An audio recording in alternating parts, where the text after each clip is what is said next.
I'm going to share with you some insight that I've had from a conversation that I did with hosted a group of ladies and we covered the idea of understanding energy. And what I mean by understanding energy is like situations happen to us, life events, uh, um, conversations with people, interactions with people in the grocery store, just driving down the road, just uh, the weather around us, just the life around us is more than just the life around us.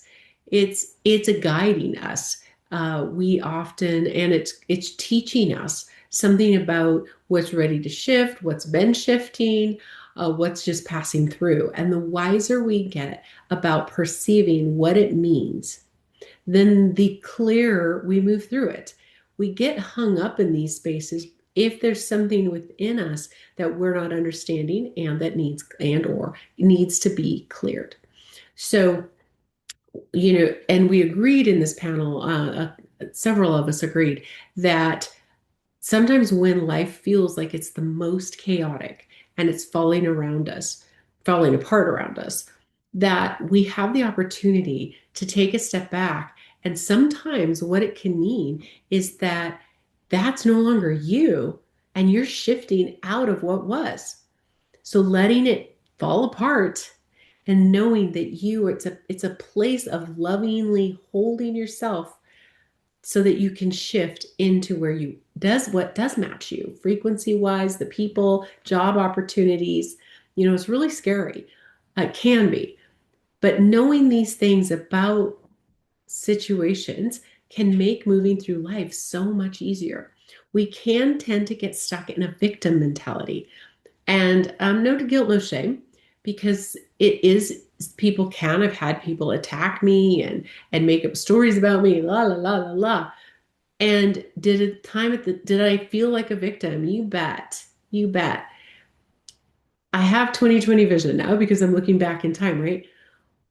I had an opportunity in those moments I could see that was not, it was not love towards me, but we as energy beings, there's a couple principles at play. One, I attract what needs to be healed or is ready to be seen in me. And there's a lot of teaching throughout history where they say, "You are my teacher." And they're talking not about people that are just kind to them, they're talking about people that are unkind to them. You are my teacher. What does that bring up in me? Does it bring up hate? Does it bring up a victim feeling? Does it bring up fear? Then I get an opportunity to go inside and go, okay, that's ready to be seen. And it takes a lot of courage to do this work and to get people around you that can see all's well, because sometimes we're too close to our own thing and it's overwhelming, and we're in a thought loop or in a pattern that's ready to be broken. And so a second pair of eyes can look in and be that guide for us to, but that's what it's there for. It's there to help us shift. It's there to help us heal. I was on a conversation with a gal and she's taking a new course and she goes, "Oh my gosh, this course is going to trigger me." Beautiful lady. This is going to trigger me. She has a beautiful work that she's doing. And I said, "Well, that means it's opportunity for you to heal. That is your opportunity so that when you're working with your clients, you're stepping into the role of support, one, untriggered, so you're not triggering them. Two, you understand the journey. You understand an element because you've been there. So you will be even a better guide because of your process." So these things that show up are triggers, the events that aren't fair, they're here as our guides. Sometimes it's to practice using our voice. We get to step up into our strength. Sometimes it's to just make us aware, "Oh, this doesn't fit me anymore. Thank you, guidance." Or if I have, like I mentioned, if we have something that it triggers inside, "Ooh, thank you, trigger." Triggers are there to help us see what's ready to be healed and let go of. So if you find yourself in a life circumstance or situations, you're like, "I don't understand this," then it's time to reach out to me or somebody like me that can take and bring in another perspective and help you translate what's the energy in this. Everything's energy. And as I heal and elevate my energy, the things that used to be in my space, so people that are confrontational or people that are gossips or whatever, it can be so many different scenarios, that'll shift away. I'm not that frequency anymore, and I don't need that guidance and help anymore, so that will not be there. I was challenged to look around me and go, who and what is in my space? That tells me what my frequency is. So if I'm seeing people cutting me off all the time, as I drive down the street, what's in the energy there? Everything's energy. What's in the energy there? Ooh, I need to take a break. Am I cutting people off? Start asking questions. Guidance. Thank you for showing me and guiding me and helping me be a higher frequency. It could be I need to take a pause and slow down a little bit. Maybe I'm just trying to rush past and I'm needing to take a break and slow down.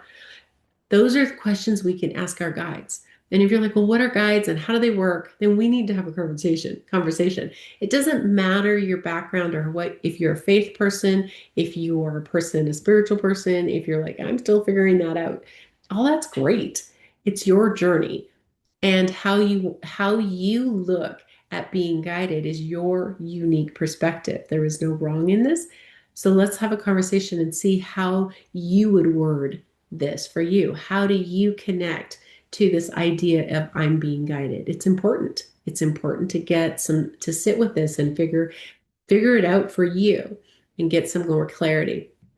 That each situation and everything is in your space for your good, and that all things are energy, and raising your vibration shifts where you're going and where you work, possibly, and who you're connected to as your friend network and so on.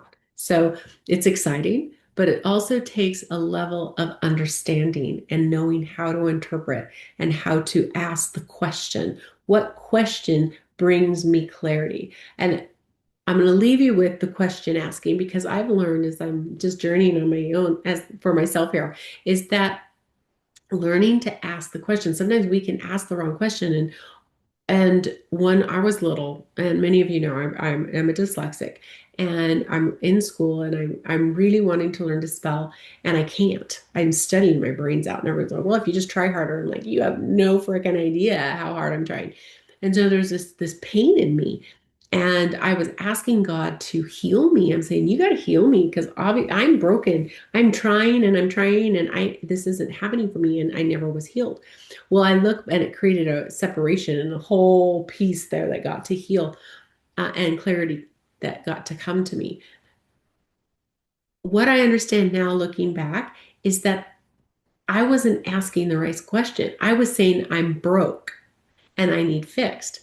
But what guidance was saying is there's nothing wrong with you at all. At all. Matter of fact, you're the opposite of broke. You're gifted in crazy cool perceptual talents to I'm inventing words as I talk to you in these talented ways. And that to fix me would have broke me, right? To fix me in what I thought and my perspective needed fixed would have broke me. And in all things wisdom, they knew not to fix me. So it's like how to sit back and ask a question that leads you to clarity, because what we're really asking for is understanding and clarity. So knowing how to ask questions is something I have learned to do and to become really good at. So reach out if feel like maybe you were like me in that situation where I was asking the wrong question, and instead of getting clarity, I was getting more stuck, or the feeling of more stuck. So again, that's a sign that I was pushing in the wrong space. So there's so many guides, you look back and think there's so many places I was being guided and did not know it. And that happens for us right now. So get that intelligence, how to read the energy around you and how to ask the question that leads you to clarity so you can move forward confidently. Reach out at me at janell@janellrae.com and let's have a conversation.